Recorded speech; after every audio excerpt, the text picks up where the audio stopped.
Oke, supaya kritik saya terdengar lebih nyaring, saya naik di panggung aja.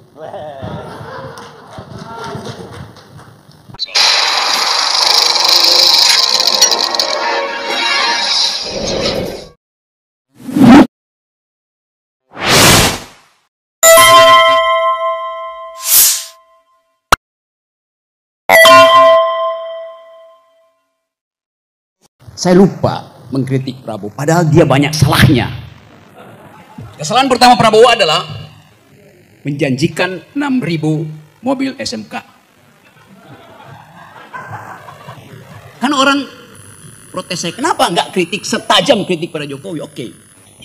Kesalahan kedua Prabowo, di kantongnya tidak dia keluarkan 11 triliun itu. Kesalahan ketiga Prabowo, dia hamburkan APBN untuk bangun IKN. Fair enough? Jadi kalau mau sama ya begitu. Dan kesalahan keempat Prabowo adalah dia diduga keras memalsukan ijazahnya. Itu jawabannya. Jadi kenapa terus-menerus Jokowi jadi sasarannya? Karena saya anggota kami, bukan anggota kamu. Kami artinya kapasitas mikir. Kami dihidupkan oleh satu ide, turunkan Jokowi. Saya hidup clear. Sorry. Sekarang Jokowi bukan lagi penguasa, maka kami harus bubar. Logikanya begitu? Tidak. Jokowi sudah turun, tapi kejahatannya masih hidup. Itu soalnya. Jadi apa ya peran kami hari ini? Bukan lagi turunkan, penjarakan. Yang bilang itu siapa? Pak Gatot, Hersuk, Rocky Gerung, Antoni. Tidak, emak-emak yang bilang itu. BEM yang bilang itu. Buruh yang bilang itu. Tadi Ubed kasih kritik. Wah, mahasiswa yang bisa diandalkan untuk memulai perubahan itu. Buruh kurang. Fakta minggu lalu, Jumhur teriak keras dan semua sosial media. Kalau PPATK masih mengunci rekening, buruh akan melakukan narik uang. Tiba-tiba dalam 32 jam saya hitung dibatalkan itu karena suara dari Jumhur Hidayat. Jadi jelas keadaan ini memungkinkan kita mengatakan semua suara kami itu relevan karena di dalam organisasi ini ada yang berpikir tajam. Indrajit ucapkan satu upaya untuk melihat prospek global politics. Mulyadi menerangkan dengan bagus apa sebetulnya sumber kerusakan kita. Antoni mengucapkan dengan fasih data-data yang memungkinkan kita tahu bahwa pada akhirnya akan ada crash. Kapan itu? Ketika kesulitan ekonomi crossfire dengan tekanan politik. Idenya sempurna itu. Jadi betul tadi, siapa tadi yang ngutip Alice in the Wonderland? Snow White. Betul. Kita mengajukan pertanyaan pada Putri Salju. Mirror, mirror on the wall.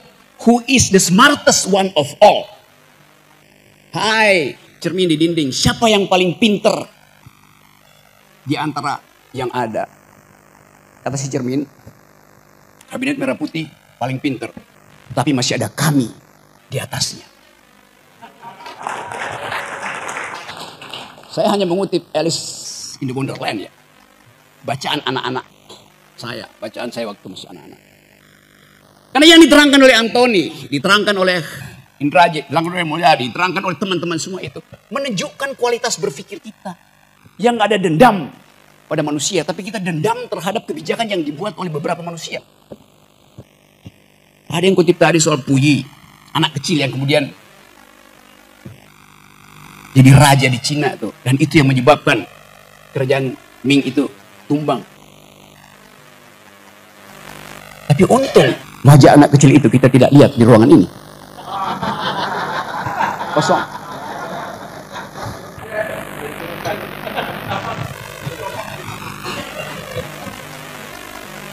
Tapi buat saya Presiden Jokowi tidak melanggar konstitusi ketika menyodorkan anak kecil itu. Dia tidak melanggar konstitusi. Yang dia langgar adalah Undang-Undang Perlindungan Anak. Jadi dia mesti dipenjara karena itu. Menyuruh anak-anak bermain di wilayah orang dewasa itu melanggar Undang-Undang Perlindungan Anak. Itu keadaan kita hari ini. Kalau kita coba bikin refleksi yang lebih tajam lagi. Semua udah ucapkan itu dengan dalil yang kuat bahwa mengambil jarak dari penjahat adalah keputusan moral. Harusnya jadi keputusan moral, bukan keputusan politik. Pak Prabowo terpilih secara elektoral. Dia punya kekuatan elektoral. Tapi hasil kekuatan elektoral itu adalah hasil transaksi politik. Bisa nggak dia ubah itu dari kekuatan elektoral menjadi kekuatan moral? Itu yang kita perlu beritahu pada presiden. Anda menang secara elektoral, tetapi ada masalah moral di situ. Maka bring moral back into politics. Kita mau itu supaya jarak itu terjadi. Nah, kami adalah kekuatan melalui perspektif moral itu. Kita nggak punya masa. Tapi keterangan-keterangan yang diucapkan oleh mak-mak, diucapkan oleh BEM, diucapkan oleh jurnalis, diucapkan oleh masyarakat sipil, diucapkan oleh mereka yang sedang mengibarkan bendera One Piece, semuanya adalah moral call pada Presiden Prabowo. Karena tadi masih ada harapan. Coba saya ulas secara lebih sedikit teoritis supaya saya terhindar dari delik. Refleksi 80 tahun Indonesia. Apa itu Indonesia? Refleksi 1 tahun Presiden Prabowo bulan Oktober nanti. Presiden Prabowo memegang kendali kebijakan. Karena itu dia adalah objek kritik. Kita adalah subjek, warga negara itu subjek. Tapi Indonesia tidak mungkin kita jadikan objek kritik. Karena dia ada dalam kedudukan objektif yang tidak kita kuasai. Kebijakan adalah objek kritik kita karena kita kuasai. Bahasa Inggris kurang mampu untuk menerangkan bahasa Jerman yang membedakan antara Gegenstand dan objek. Ada yang belajar di Jerman enggak? Gegenstand artinya objek yang ada di pikiran kita karena itu kita kendalikan. Objek OBJEKT itu objek yang tidak ada di dalam kendali pikiran kita. Indonesia tidak ada dalam kendali pikiran kita. Tapi kebijakan Presiden Indonesia ada di dalam kendali kepentingan kita. Agak teoritis ya.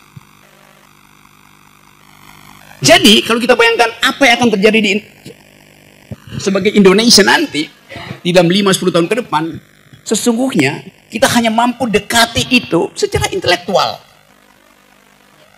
Secara intelektual. Buat terjadi realignment di Eropa, buat terjadi realignment di Indo-Pasifik, kita bisa bayangkan itu di dalam pengetahuan kita tentang global issue, global politics. Berapa bulan lalu di situs pemerintah Amerika ada negara baru yang dideklarasikan secara virtual, namanya Sunda Baru. Jadi Amerika mencoba memetakan secara virtual harus ada negara baru yang di dalam konsepsi dia ada di dalam genggaman dia. Dia sebut Sunda Baru. Itu adalah persekutuan antara Malaysia, Sumatera, Jawa dan Kalimantan. Indonesia Timur tidak dianggap. Jadi artinya tadi yang disebut tadi potensi secesionisme, potensi federalisme ada di dalam pikiran para strateg hubungan internasional di Amerika. Hal yang sama kita baca juga dalam situs Australia. Bahwa Indonesia itu dibelah secara virtual. Artinya aliansi antara Amerika dan Australia sudah punya semacam kesepakatan untuk melihat masa depan 20-30 tahun ke depan itu. Jadi kita coba lihat pergumulan politik kita dari perspektif global politics yang tidak mungkin secara objektif kita kendalikan. Tetapi kepemimpinan Presiden Prabowo dengan sendirinya objek dari pengendalian kita karena hubungan legitimasi tadi. Nah, kita coba bikin proyeksi. Apa yang akan terjadi 1 tahun setelah Presiden Prabowo memerintah? Pasti kesulitan ekonomi tidak mungkin diselesaikan dalam 90 hari ke depan. Jadi konstatasi Pak Antoni sangat mungkin dijadikan alasan untuk menguji legitimasi Presiden 90 hari ke depan. Sangat mungkin, sangat dekat keadaan itu. Pembicaraan kita hari ini disiarkan streaming lewat Edi Mulyadi dan beberapa YouTuber. Real time pembicaraan kita di sini dibaca oleh investor dunia yang mau masuk ke Indonesia, mau masuk ke Danantara segala macam, yang lagi nongkrong minum kopi di Singapura, di Orchard Road, atau di Ginza, di Tokyo. Mereka saling kirim-kirim WA. Lu denger nggak uraian Antoni? Si investor Jepang bilang begitu pada temannya yang dari Paris, bicara. Investor dari Qatar. Gila tuh, kami tuh mengulas dan mengulik secara tajam. Berarti ada masalah besar di situ. Real time, kondisi investasi itu udah berubah. Setelah Antoni ngomong, setelah Indrajit ngomong, setelah Mulyadi ngomong. Jadi bayangkan misalnya, keterangan 3 akademisi bisa membatalkan niat investasi dari mereka yang udah parkir uangnya di Singapura, tinggal menunggu. Apakah Prabowo mau mengambil moral call untuk menyingkirkan pengaruh Jokowi? Itu ditunggu investor detik ini, real time. Begitu dunia interconnected. Tidak ada isu yang tidak diketahui oleh internasional. Sementara kabinet mesti tunggu mingguan untuk bersidang. Jadi kita lihat kecepatan informasi itu adalah alat revolusi yang paling memungkinkan. Tapi sekali lagi kita punya semacam keinginan untuk ya Pak Prabowo selesaikan dong problem-problem di masa lalu itu. Election bisa berbeda dengan decision. Prabowo memenangkan election, tapi decisionnya itu ditunggu justru. Anda punya kapasitas karena hasil elektoral. Sekarang Anda punya kapasitas juga untuk menunjukkan jarak moral Anda dengan rejim sebelumnya. Kan simple logiknya seperti itu. Jadi teman-teman, kita tahu bahwa keadaan ekonomi kita betul-betul ada di dalam kondisi yang dengan sedikit picu kecil ambruk. Soal kepercayaan. Apalagi kepercayaan mak-mak. Disebutin 5,12% growth. Dengan susah payah pemerintah menerangkan. Itu memang benar. Tetapi Bima Yudhistira dari Selius mengirim surat ke PBB. Dan PBB menjawab, oke, kami akan riset kembali 5,12 itu masuk akal apa tidak. Investor yang saya ceritakan tadi yang sekarang lagi ngopi di Orchard Road itu nggak perlu nunggu PBB jawab. Dia tahu bahwa kami lebih dia percaya daripada hasil sidang kabinet. Logik dari data ini. Jadi kalau dikatakan tadi apa sumber subversi yang bisa menggoyah kepemimpinan Prabowo, bukan gerakan massa, bukan gerakan buruh, bukan gerakan mahasiswa, tapi data kecil itu yang bisa dibaca.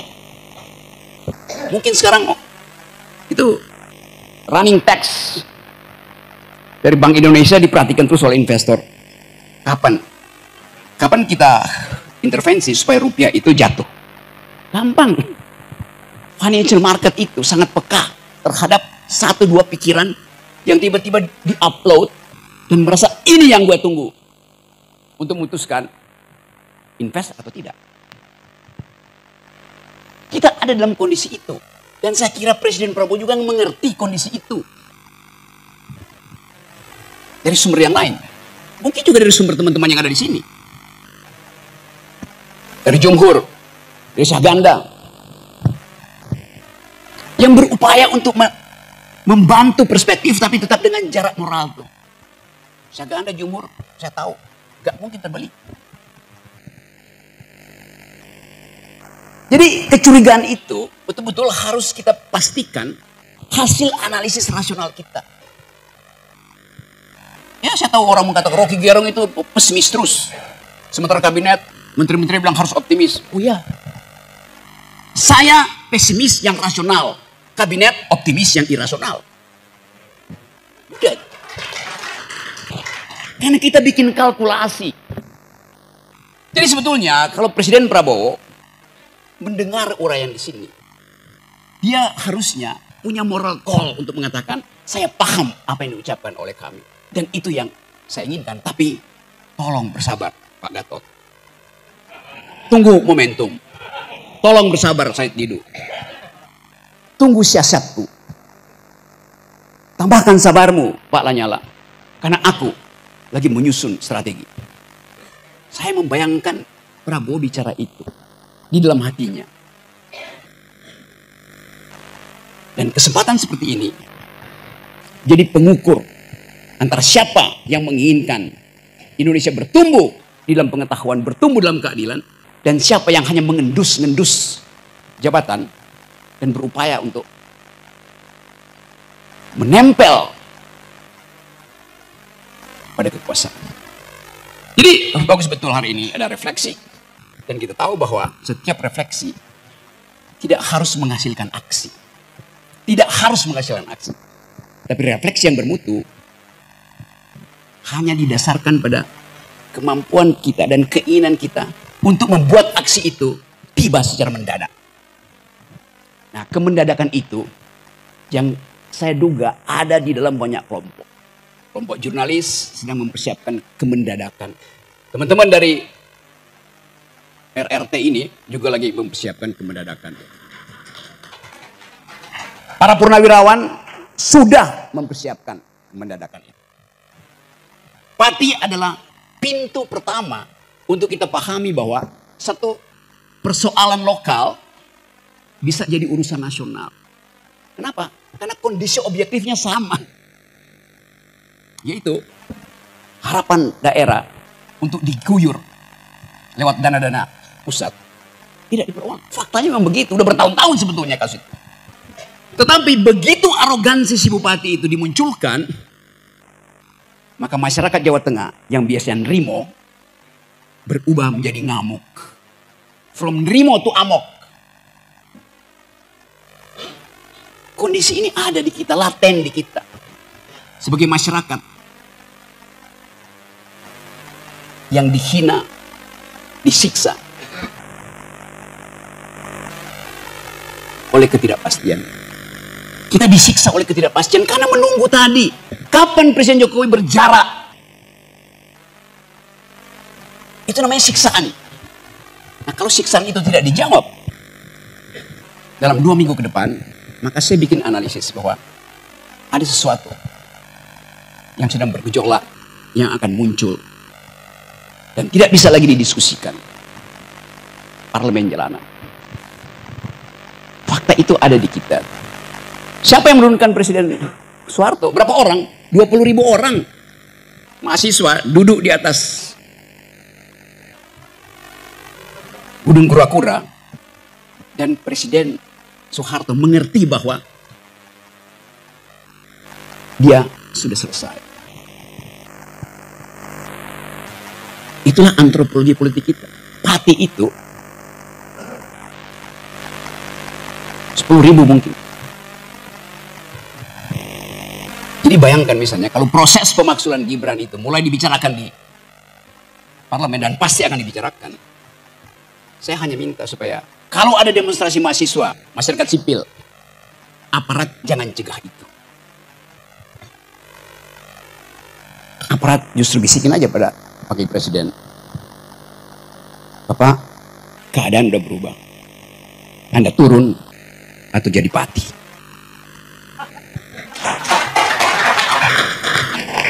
Itu menyelesaikan banyak hal. Lebih efisien daripada minta proses DPR kirim ke Mahkamah Konstitusi balik ke MPR. Itu tukar tambahnya panjang. Jadi pati bisa terjadi dalam beberapa minggu. ketika tadi keadaan ekonomi yang tidak mungkin dipulihkan dalam waktu dekat dengan kemarahan publik yang dipendam karena ketidakpastian. Jadi apa yang memungkinkan terjadinya perubahan? Karena ketidakpastian itu sekarang ada di kafe-kafe, dibicarakan tadi oleh Gen Z itu, yang merasa bahwa potensi kami untuk membayangkan Indonesia terhalang oleh adanya si anak kecil itu. Dan itu sangat sosiologis. Jadi ini kesempatan kita untuk menyusun kembali energi moral kita untuk satu waktu mengatakan bahwa harus ada yang dipenjara. Terima kasih. Bismillahirrahmanirrahim. Assalamualaikum warahmatullahi wabarakatuh. Salam sejahtera, selamat malam.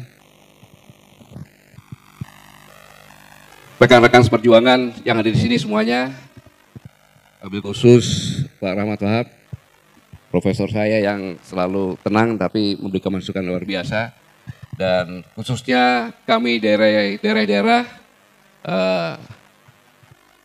Umi, Fauzia, Pausan, beliau juga putri dari pejuang yang luar biasa yang turut mendirikan Tentara Nasional Indonesia di Minangkabau, dan ada juga Bang Jul dari Medan, dari Madura, dari Jawa udah biasa lah saat ketemu. Di sini saya diawasin. Pada saya kapten atau letu, saya menjabat diawasin oleh Kapten Purnomo. Nah sekarang Jenderal Purnomo, dia kasih intel saya, dia diawasin terus. Ketika saya Asop Kodam, saya diawasi oleh Pak Setio Sularso gitu. Ya, staf khususnya Panglima.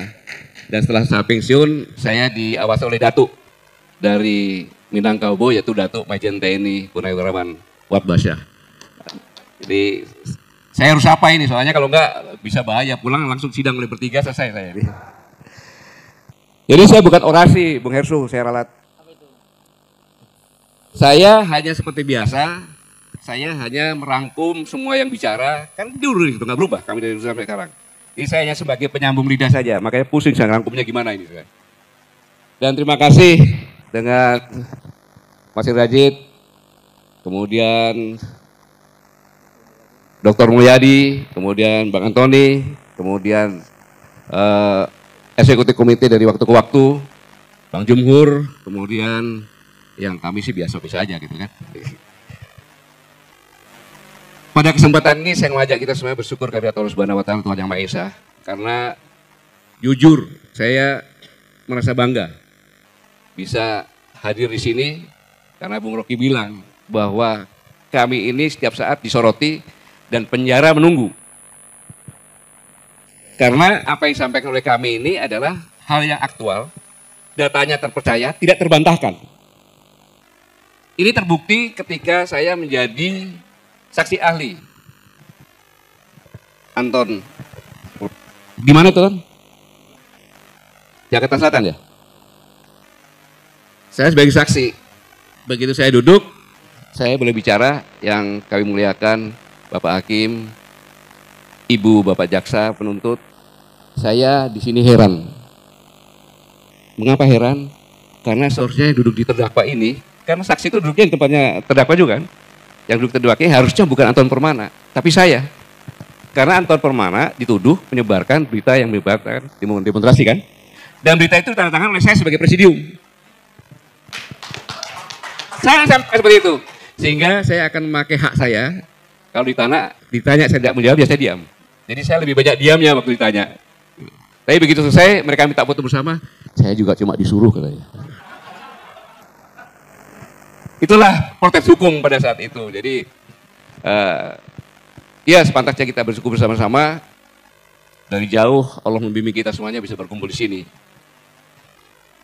Saudara-saudara sekalian, 80 tahun sudah Indonesia merdeka. Merdeka sebagai negara berdaulat, tetapi apakah tujuan dan cita-cita kita sudah tercapai? Ini pertanyaan besar. Seperti yang dikatakan tadi bahwa kemerdekaan Indonesia adalah hasil perjuangan bersama, penuh dengan darah dan derita, bukan hasil sebuah hadiah dan juga bukan hasil perjuangan satu kelompok saja. Untuk mulai dibilang kan tadi, dari bangsa-bangsa yang ada di Indonesia ini semuanya. Pertanyaan yang paling mendasar, apakah kita benar-benar merdeka atau justru menjadi tawanan baru dari kekuasaan dan kekuatan modal yang menyamar sebagai demokrasi? Saya tidak mengatakan Indonesia tadi karena Pak Mulyadi. Itu susahnya menyimpulkan itu kan Pak Mulyadi. Jadi pernyataan inilah yang menjadi titik awal berdirinya Koalisi Aksi Menyelamatkan Indonesia. Singkatnya sekarang ini sudah jelaskan semuanya betapa kerusakan yang dibuat oleh Presiden Jokowi selama 10 tahun. Yang pertanyaan saya dari semua yang paparkan, kira-kira jawab pertanyaan saya. 100 tahun bisa nggak kembali sempurna seperti lagu tadi? Bisa nggak 100 tahun menjadi seperti lagu yang tadi? Sengaja saya lakukan tadi itu menjelaskan. Bisa nggak? Siapa yang tanya? Siapa yang bisa angkat tangan? Nggak bisa. Tidak bisa. 100 tahun tidak bisa. Sekarang Anda bayangkan kalau Bapak Ibu sekalian jadi presiden. Tolong bayangkan kalau jadi presiden. Sebelumnya saya ceritakan tadi yang Bang Rocky Gerung bilang. Abang menyampaikannya agak terlambat Bang. Tetapi saya mengalami cerita benar-benar dari rekan saya. Dia sudah bekerja sama dengan China Belt and Road akan membuat sebuah apartemen. MOU diberilah uang muka 1,5 juta dolar. Terusnya termin pertama pada bulan September. Tapi dari China minta bisa nggak diundur sampai dengan pelantikan presiden. Teman saya bilang cengli lah, kita harus cengli kan, diundur. Kemudian begitu sampai presiden minta diundur lagi. Boleh nggak kalau diundur setelah penentuan menteri-menteri? Begitu penentuan menteri-menteri, dia mengundurkan diri. Ini fakta. Mengundurkan diri dan dia yang menawarkan. Konsekuensinya silakan ambil 1 juta dolar. Tapi kalau setahun kemudian ada perubahan, belum ada kerjasama, mari kita sama dengan kita lagi. Jadi sejak awal memang yang saya sampaikan di forum AFTA itu karena berdasarkan dari itu. Dan mereka mengamati sampai dengan sekarang ini. Nah, sebelumnya lagi, saya menjelaskan seperti Bang Ubedillah sampaikan, bahwa kemiskinan di Indonesia ini by design. By design. Kenapa? Karena kalau orang kelaparan, kemiskinan, mudah dikendalikan. Ini sebuah teori. Harus hati-hati kalau bilang teori ini. Saya diawasi terus sama Bang Rocky Gerung. Kalau salah Bang, bilangnya nanti aja bagi sekarang Bang. Yang rumas bahwa kalau orang lapar itu mudah dikendalikan. Anda ingin bukti, silakan pulang, beli ayam, ya kan, beli ayam, dikurung 3 hari jangan kasih makan, kasih minum aja. Setelah 3 hari, cabutin bulunya satu persatu. Oke. Habis taruh. Anda datang, lari kan? Coba bawa beras. Datang itu ayamnya. Jadi teori inilah yang dilakukan sehingga pada saat pemilu yang akan datang itu mudah dikendalikan. Cukup dengan amplop-amplop itu saja. Mengendalikan membuat orang miskin paling gampang. Apa? Korupsi. Dengan korupsi itu sangat masif cepatnya terjadi kemiskinan. Dan itu terbukti. Kalau dihitung-hitung selama tahun kemarin saja sebelum pemilu itu saya pikir ratusan triliun atau mungkin sampai 1.000 triliun bisa terjadi itu korupsinya. Mungkin dicek datanya itu. Bagaimana Pak Antoni? Kira-kira berapa Pak Antoni? 1.000 lebih. 1.000 lebih. Sekaligus juga untuk bahan sandera untuk pejabat-pejabatnya. Nah, yang jahat lagi, ya sang jahat lagi. Coba bayangkan kalau Bapak Ibu sekalian jadi presiden, bayangkan benar. Jadi presiden. Begitu jabat, bulan Januari, Menteri Keuangan Bu Sri Mulyani memastikan kenaikan PPN 12% sesuai dengan ketentuan undang-undang yang berlaku pada bulan Januari 2025. Jadi pada saat presiden jabat, bulan Januari PPN 12% diberlakukan. Untungnya pada tanggal 31 Desember, Presiden Prabowo membatalkan keputusan tersebut, hanya mengenakan kenaikan pajak menjadi 12% untuk barang dan jasa saja. Baru jadi presiden di tahun pertama, sudah disibukkan dengan ini dan harus tampil sendiri untuk membatalkan. Ini Januari. Selanjutnya, bulan Januari lagi. Heboh ditemukan pagar laut. Mossad, jangan pura-pura SMS loh. Di Tangerang. Pada saat itu Presiden merintahkan bongkar. Tetapi Menteri KKP bilang jangan dibongkar, melarang. Karena untuk barang bukti, insubordinasi dari menterinya. Belum 1 bulan di bulan Januari, sudah terjadi seperti ini.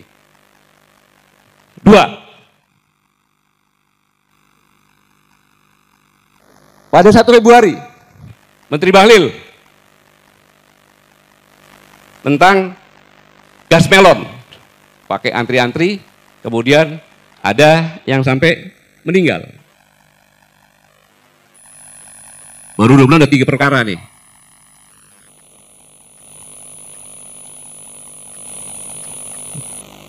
Dan kebijakan Bahlil dibatalkan oleh Presiden. Yang keberapa itu? 3 ya? Masih bulan Februari lagi. Heboh, bensin oplosan. Ini kalau terlambat diketahui, mesin-mesin motor masyarakat kecil itu rusak ini. Akhirnya berbondong-bondong ngisi bahan bakar di Shell. Sebelum saya lanjutkan, saya menduga ini adalah sabotase struktural. Disabotase yang dilakukan oleh struktural pemerintahan sendiri. Saya menduga itu. Boleh saya menduga seperti itu. Kalau itu panggil saya sebagai yang menyampaikan ini. Sabotase struktural yang dilakukan oleh pemerintah kepada Presiden. Hasilnya nanti saya kasih lihat hasilnya.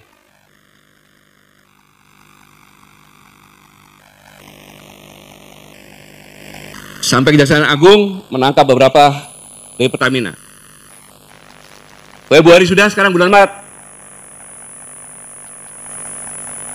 Menpan RB mengumumkan penundaan pengangkatan calon pegawai negeri sipil dan PPK. Gaji ribut.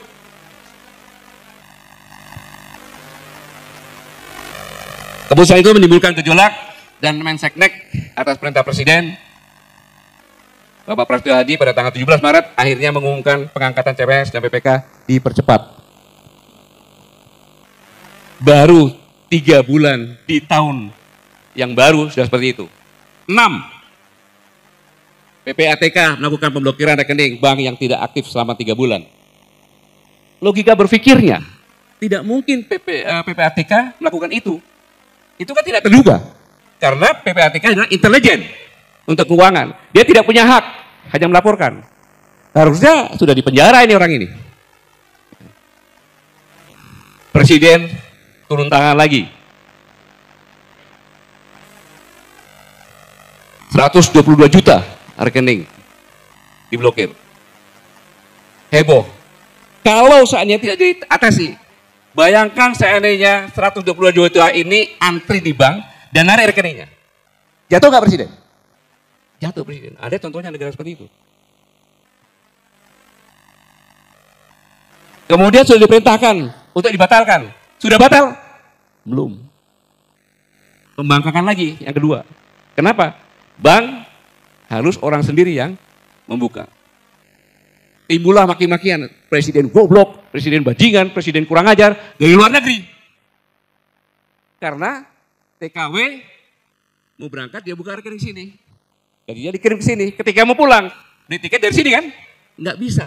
Bayangkan, saya harus menabung 3 tahun lagi supaya saya bisa pulang. Di mana-mana maki-maki muncul.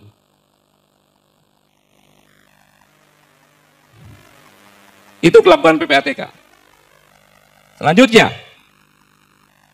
muncul pemerintah sedang merampas uang rakyat. Negara menghambat akses rakyat terhadap hak keuangannya. Tujuannya melegitimasi kepemimpinan Presiden Prabowo. Kemudian, April, sengaja bulan April nggak ada. Kenapa? April Mop. Sengaja dibuat nggak ada itu. Inilah desain. Nggak ada.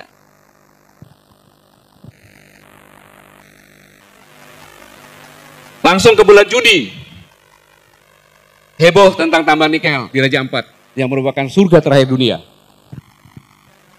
Dunia internasional juga mengutuk. Pada tanggal 10 Juni atas arahan Presiden, 4 dari 5 syup nikel di Raja Ampat dicabut oleh Menteri SDM. Padahal Menteri SDM ada di dalam 4 itu.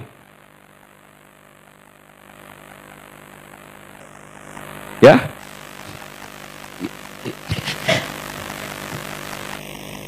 Belum selesai itu, ada lagi gara-gara lagi. 4 pulau di Aceh oleh Menteri Dalam Negeri, ya kan? Dikasihkan ke Sumatera Utara. Udah meningkat kepada kemungkinan disintegrasi bangsa. Siapa yang jelek? Presiden lagi. Mereka ini hebat mendesain ini.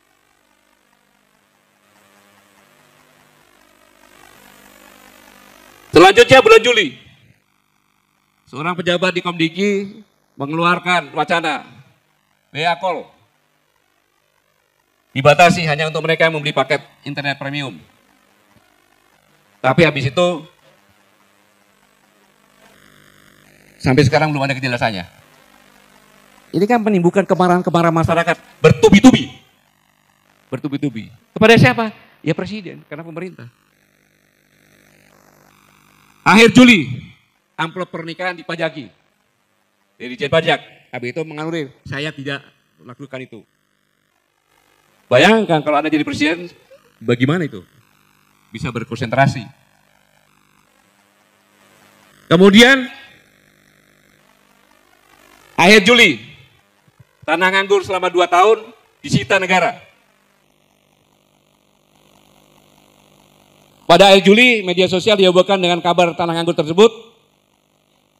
Heboh di mana-mana. Belum rekening selesai, tambahin lagi tanah nganggur.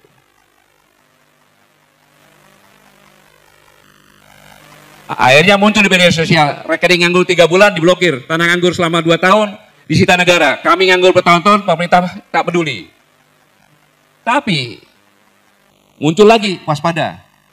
Janda yang 2 tahun bisa disita oleh pemerintah. Muncul itu.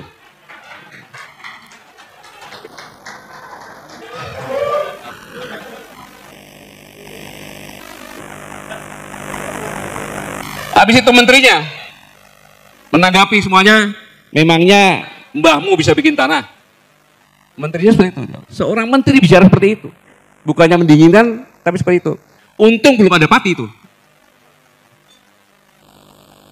Dan akhirnya minta maaf.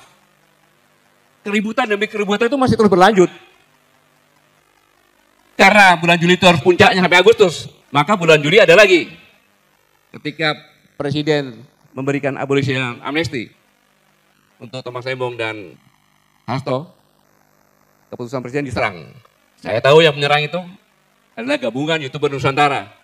Akhirnya majulkan Prabowo. Itu tujuan mereka memang. Bahkan saya yakin Bapak Ibu di sini mungkin setengahnya lebih sudah membenci sama Prabowo. Iya kan? Saya bicara tenang. Kenapa? Kami itu adalah organisasi yang mandiri dari orang-orang intelektual yang sudah final, maka kami tidak mencari posisi. Saya ulangi, kami tidak mencari posisi, tapi kami mencari kontribusi apa yang bisa diberikan kepada negara ini agar selamat. Jadi jangan dibilang saya orangnya Prabowo, bukan. Ketika pemilu kemarin, saya tidak. Bahkan dari diskusi, apakah kami kita bubarkan karena sudah memasukkan politik praktis? Jangan. Itulah hebatnya kami. Lebih baik kami non-aktif sementara memilih. Ya silakan. Ya tinggal 10 sampai 11 orang saja. Kalau kita diskusi. Orang bilang Barisan Sakti biar saja. Sampai sekarang ada nggak anggota kami yang masuk pada posisi? Dari kami? Nggak ada kan? Karena kami bukan cari posisi. Tidak. Tapi kontribusi apa yang bisa diberikan untuk negara? Kemudian 8 Agustus 2025, Menteri Keuangan lempar wacana rakyat untuk ikut urunan dan partisipasi untuk gaji dosen. Di kampusnya Pak Saganda itu udah ngomongnya itu. Kan sama aja menurunkan bahwa dosen-dosen itu adalah orang yang tidak perlu dihargai. Ini jangan sembarangan, nih kata-kata ini sangat luar biasa ini.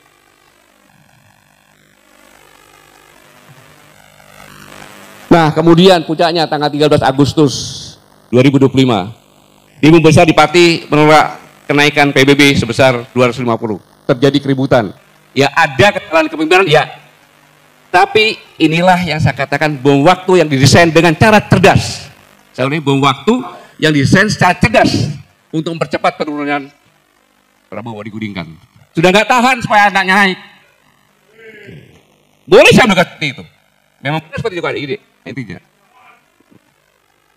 Karena apa? Sepanjang 10 tahun dana transfer ke daerah, tolong grafiknya. Selama 10 tahun dana transfer ke daerah, baru sekarang ini lebih kecil dari 10 tahun yang lalu. Kurang lebih sekitar 25%, kurang lebih. Dipotong. Ya? 20 apa?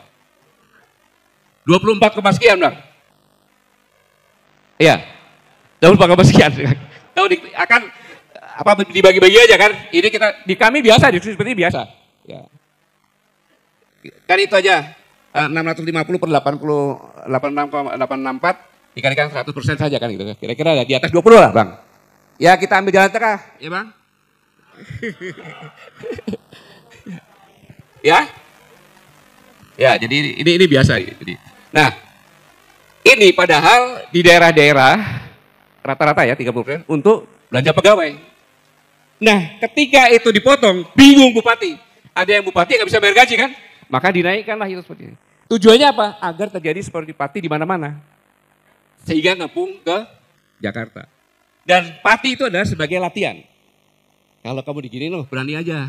Polisi juga bisa kita usir dan sebagainya. Ini sangat berbahaya. Lalu pertanyaannya,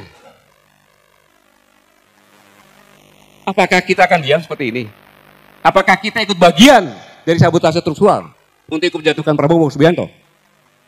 Pergantian pemerintahan setiap saat bukan menambah kesejahteraan, tapi melakukan kebangkrutan. Kenapa? Ada satu hal lagi, tolong didiskusikan dalam ekonomi. Saya bertanya, pertanian di Amerika dengan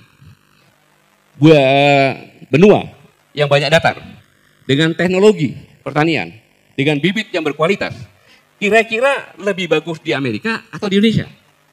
Lebih efisien di Amerika atau di Indonesia? Logika berpikirnya kan di Amerika kan? Maka di Amerika kira-kira lebih murah nggak dari Indonesia? Lebih murah dong. Begitu 0%, Bung, lebih murah 20% aja. Habis di sini masuk. Mulai dari gandum, jagung, kalau perlu padi. Akhirnya petani bukannya tidak mau, ya rugi dia. Inilah sangat-sangat berbahaya. Karena begitu ini terjadi, tidak ada pertanian lagi. Begitu stop, mati kita semuanya. Ini juga proses dari penguasaan wilayah dengan cara shock. Kita bicara Cina. Taruhlah Tokopedia atau apa, dibeli. Tokopedia itu kan sebagai sarana untuk menjual di samping barang-barang dari luar dari Cina juga, tapi UMKM juga. Betul juga itu. Ketika saya sudah beli ini, saya tinggal ngomong, punya mau dijual, tapi harus stok saya di bawah 20% lagi. Totalnya 100 cuma 80. Anda mau nggak apa-apa. Akhirnya UMKM jatuh. Distribusi. Sekarang, saya juga menyelenggarakan distribusi juga. Saya pindah ke distribusi yang dibuat oleh Pak Antoni, saya bilang gitu. Karena lebih murah 50%. Kalau Anda ikut juga silakan. Bersaing, nggak bisa hidup. Artinya apa? UMKM habis, usaha semuanya habis.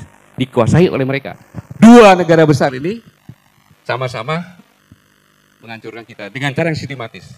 Itulah yang seharusnya sama-sama kita pikirkan. Bahwa negara kita ini sedang diincar. Sejak dahulu kala sampai dengan sekarang. Sejak zaman Portugis, Spanyol sebagainya sampai dengan sekarang. Dan dalam kondisi seperti ini, saya menghimbau, saya bukan orangnya Pak Prabowo. Saya bukan siapa-siapa. Saya adalah kami yang harus menyuarakan apa adanya. Gak ada alternatif lain. Mari kita bergandengan tangan. Kohesi nasional yang sudah pecah kita perbaiki. Hukum yang tajam ke atas, terbalik, tajam ke bawah, tumbul ke atas, kita perbaiki. Tata krama budaya yang hilang, perbaiki.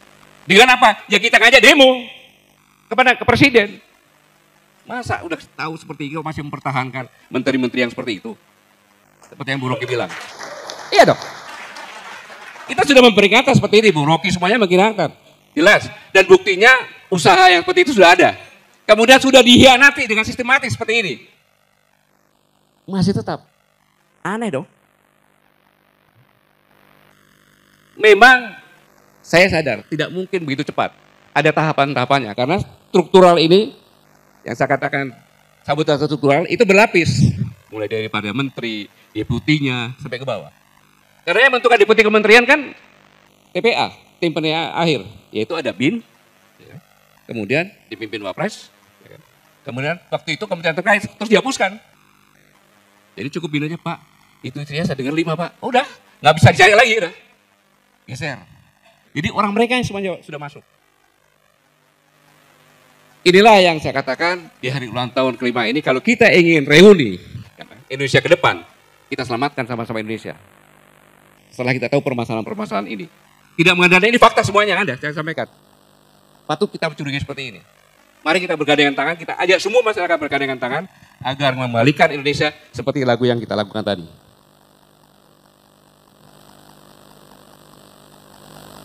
Ya, itu cara yang paling efektif. Tapi caranya adalah bukan cara seperti yang tadi, bukan cara lewat konstitusi. Ya. Cara tekanan-tekanan psikologis tadi, ya kan? Pelajaran dari Pati dan sebagainya, untuk lakukan itu. Akan lebih efisien.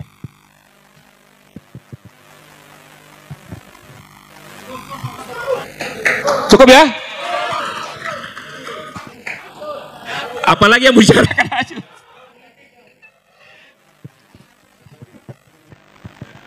Jokowi udah sebutkan tadi semuanya, ya. Jadi, saudaraku sekalian, saya hanya nyampaikan dirgahayu Koalisi Aksi Menyelamatkan Indonesia. Teruslah kita kobarkan perjuangan kita. Jangan surut sampai kapanpun. Karena kita berjuang hanya untuk negara kesatuan Republik Indonesia yang sama-sama kita cintai. Terima kasih atas kehadirannya. Nanti kalau terlalu panjang, nanti dimarah sama Bung Rocky, udah melotot ya tadi, tasnya udah dibawa.